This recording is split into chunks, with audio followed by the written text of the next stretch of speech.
샬롬 할렐루야. 요한복음 4장 24절. 예배하는 자가 영과 진리로 예배할지니라. 아멘. 제목은 아버지 하나님의 섭리입니다. 다윗의 일생을 예로 들어서 범사에 감사하는 사람의 특징 3가지로 살펴봅니다.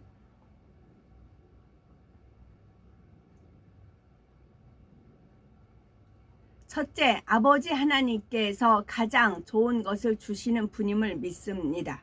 이는 결국 아버지 하나님의 마음이 선과 사랑 자체이심을 믿는다는 뜻입니다. 하나님은 우리 각 사람의 일생 동안에 가장 좋은 것을 주시는 분이십니다. 우리 모두가 이러한 아버지의 선과 아버지의 사랑을 느껴보셨을 것입니다. 마치 부모가 자녀에게 사랑을 표현하듯이 아버지 하나님께서도 자녀들에게 마음에 가득한 선과 사랑을 늘 표현해 주시기 때문이지요. 우리 안에 늘 넘치고 크고 작은 다양한 간증들이 바로 그 증거이지요. 물론 믿음이 어릴 때는 하나님께서 가장 좋은 것을 주신다는 사실이 믿어지지 않을 때도 있습니다. 특히 축복을 기대했는데 오히려 연단이 닥쳐올 때 그러하지요. 하나님의 선과 하나님의 사랑을 헤아리는 사람은 그럴 때도 하나님께서 가장 좋은 것을 주시는 나의 아버지이심을 믿고 감사를 드립니다. 다윗이 그러하였지요. 다윗은 양을 치던 소년 시절에 장차 왕이 될 사람으로 기름 부음을 받았습니다. 그 후 그는 승수장구만 했을까요? 그 과정에서 다윗이 가장 먼저 직면한 현실은 반역자라는 누명을 쓰고 타국과 광야를 떠도는 것이었습니다. 죽음의 위기 앞에서 미친 척하기도 하고 함께하는 무리를 위해 양식을 구하다가 나발 같은 무례한 이에게 심한 모욕을 당하기도 했습니다. 한 번은 블레셋의 침입으로부터 그 일라 거민들을 구해 주었지만 그들은 오히려 살기 등등하게 다윗을 쫓는 사울에게 밀고를 했지요. 이처럼 다윗은 배신을 당하기도 하고 동거동락하던 부하들이 돌을 들어 자신을 쳐 죽이려 하는 기막힌 일도 당합니다. 그래서 다윗은 하나님을 원망했을까요? 오히려 이런 연단의 세월을 보내는 동안 수천 년이 지나도록 많은 이들에게 사랑받는 아름다운 찬송시를 남겼습니다. 시편 23편 중 그 중 하나이지요. 여호와는 나의 목자시니 내가 부족함이 없으리로다. 어떤 상황에 처하든지 이처럼 찬송하는 다윗에게 하나님께서는 가장 좋은 것 바로 이스라엘 온 나라를 주셨지요. 하나님과 무백성의 사랑을 받는 왕이요 주변 나라들까지 좋아하리는 큰 왕이 되게 하셨습니다.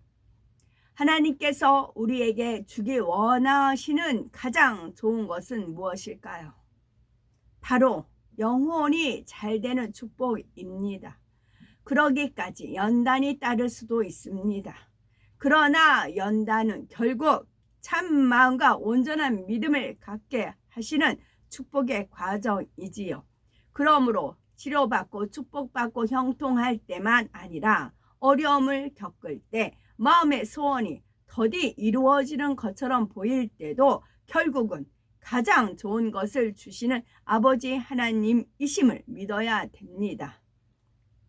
불평하고 원망하는 것이 아니라 선하시고 사랑 자체이신 하나님께서 나에게 왜 이런 일들을 허락하셨을까? 이처럼 하나님의 마음을 헤아리고자 해야 합니다. 더 나아가 중심의 감사를 올려야 하지요. 이것이 바로 영이신 하나님을 간절히 찾는 믿음의 행함입니다. 그럴 때 결국 다윗에게 승리를 주셨듯이 가문 끝에 비를 내려주시고 큰 비 끝에 맑은 하늘을 보여주십니다. 죽은 나사로와 같이 전혀 가망이 없어 보이는 사람도 살려주시고 고쳐주시며 가난하여 텅 빈 가루통과 기름병도 풍성하게 채워주십니다. 무엇보다도 죄와 악을 속히 벗어버리고 하나님의 참 자녀가 되게 하십니다. 이를 믿고 가장 좋은 것만 주시는 아버지 하나님께 범사에 넘치는 감사를 올리는 우리가 되어야 되겠지요. 둘째로 하나님의 생각이 나의 생각보다 높으심을 믿어야 되지요. 이사야서 55장 9절은 하늘이 땅보다 높음같이 내 길은 너희 길보다 높으며 내 생각은 너희 생각보다 높으니라 하셨고, 고린도전서 1장 25절에는 하나님의 미련한 것이 사람보다 지혜 있다 하셨습니다. 하나님께 미련한 것이 있을 리는 없지요. 이는 하나님께서 사람과 비교할 수 없을 만큼 지혜로우심을 깨우쳐 주시는 말씀입니다. 예를 들어서 어떤 일을 이룸에 있어서 6이라는 한계를 가진 사람은 보통 A라는 한 가지 길밖에 보지 못합니다. 그런 반면에 영이신 하나님은 A보다 더 탁월한 B, C, D라는 길까지 꿰뚫어 보십니다. 이러한 하나님을 믿는 사람은 겸손하게 자신의 뜻이 하나님의 뜻과 다를 수 있음을 인정합니다. 때때로 하나님께서 자신의 생각이나 뜻과 다른 방향으로 인도하신다 해도 감사하지요. 내가 보기에는 이 길이 더 좋은데 이 방법론이 더 맞는 것 같은데 하나님께서는 왜 아니라고 하시지 하면서 힘들어하거나 불평하지 않습니다. 다윗이 그러하였지요. 한 예로 다윗은 하나님을 위해 성전을 지어드리고 싶었습니다. 자신은 반듯한 번듯한 궁전에 사는데 하나님의 궤는 성전 건물이 없어서 오늘날로 말하면 임시 텐트 같은 곳에 있는 상황을 심히 안타까워했지요. 얼마나 사랑스러운 마음입니까? 그런데 하나님의 뜻은 달랐습니다. 나단 선지자를 통해 성전은 다윗이 죽은 후에 그 아들로 하여금 건축하게 할 것이라고 그 뜻을 전하시지요. 다윗이 전쟁을 치르는 동안 많은 피를 흘렸기 때문이라고 알려주십니다. 또 무엇보다 하나님께서는 솔로몬의 시대가 성전을 짓기에 가장 좋은 때임을 아셨지요.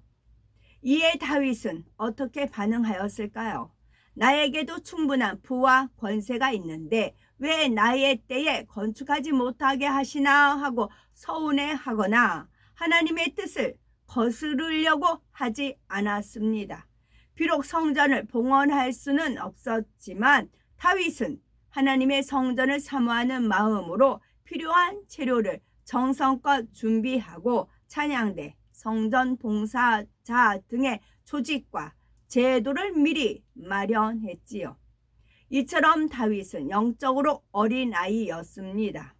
전쟁을 치를 때도 전술에 능한 그였지만 세세한 분야까지 하나님께 여쭙곤 하였지요. 또한 부지 중에 하나님의 뜻을 거스렸을 때는 깨우치는 대로 겸손하게 회개하였고 반드시 하나님의 뜻에 따라 즉시 돌이켰습니다. 다윗의 이런 겸비한 마음은 왕이 되고 나라가 부강해져서 큰 영광을 누리게 된 후에도 변하지 않았습니다. 항상 무엇을 하든지 하나님의 뜻을 여쭈었지요. 그렇다면 우리는 어떠하십니까? 영육간의 낮은 자리에 있을 때는 그래도 대부분 자신의 뜻이 하나님의 뜻과 다를 수 있음을 쉽게 인정을 합니다. 그런데 연륜이 쌓일수록 점점 높은 지위에 오를수록 마음까지 높아져서 특히 가르치는 사람이나 지도자가 될수록 영적으로 어른이 되어 버리는 경우가 많습니다. 다윗처럼 늘 하나님의 뜻을 엽죽기보다는 내가 하나님의 뜻을 어느 정도 안다라고 하면서 자신의 뜻을 앞세우지요. 우리는 사람의 뜻과 지혜로 이루어진 우리가 아닙니다. 오직 하나님 섭리 가운데 이루어지는 것이고, 하나님께서 우리 모두가 사명을 감당함에 있어서 또 모든 삶 속에서 내 뜻이 아닌 아버지 하나님의 뜻을 구하여야 되겠지요. 어떻게 구해야 될까요? 하나님의 생각이 나의 생각보다 높으심을 믿고 항상 하나님의 말씀에 귀를 기울여야 합니다. 또한 무시로 성령 안에서 기도함으로 성령의 음성을 들어 나가야 하지요. 이로써 우리의 삶을 통해 하나님의 뜻이 아름답게 이루어져야 되겠습니다. 셋째로 아버지 하나님의 뜻에 순종합니다. 하나님께서 가장 좋은 것을 주시며 하나님의 생각이 자신의 생각보다 크심을 진정 믿는 사람은 하나님의 뜻을 알게 되면 그 뜻대로 순종합니다. 다윗이 그러하였지요. 열왕기상 15장 5절을 보면 하나님께서 왜 다윗과 솔로몬의 때에 이스라엘의 전성기를 이루게 하셨는지 그 이유가 나옵니다. 이는 다윗이 햇사람 우리야 일 외에는 평생에 여호와 보시기에 정직히 행하고 자기에게 명하신 모든 일을 어기지 아니하였음이라 하셨지요. 물론 다윗은 밧세바를 취하고 그 남편 우리아를 죽게 한 죄 또한 철저히 회개했고 징계를 통해서 죄성까지 벗어버렸습니다. 이로써 하나님께서는 다윗을 이 땅에서 이름난 왕으로 세워주셨을 뿐만 아니라 천국에서도 세세 무궁토로 영광을 누리는 존귀한 자가 되게 하셨습니다. 순종의 열매가 얼마나 아름다운지 순종해 본 분들은 너무나 잘 아십니다. 성경 66권 하나님의 말씀에 순종했을 때 우리에게 주어진 것은 무엇이었습니까? 응답과 축복, 형통입니다. 이사야 1장 19절에 너희가 즐겨 순종하면 땅의 아름다운 소산을 먹을 것이라 약속하신 말씀 그대로이지요. 그러므로 우리 모두가 즐겨 순종함으로써 응답받아 넘치는 감사를 올려드리고 또한 범사에 늘 감사가 끊이지 않는 복된 삶을 사시는 우리가 되셔야 되겠습니다. 다윗의 일생을 예를 들어서 범사에 감사하는 사람 특징 3가지 말씀드립니다. 범사에 감사하는 사람 특징 3가지. 첫째, 아버지 하나님께서 가장 좋은 것을 주시는 분임을 믿습니다.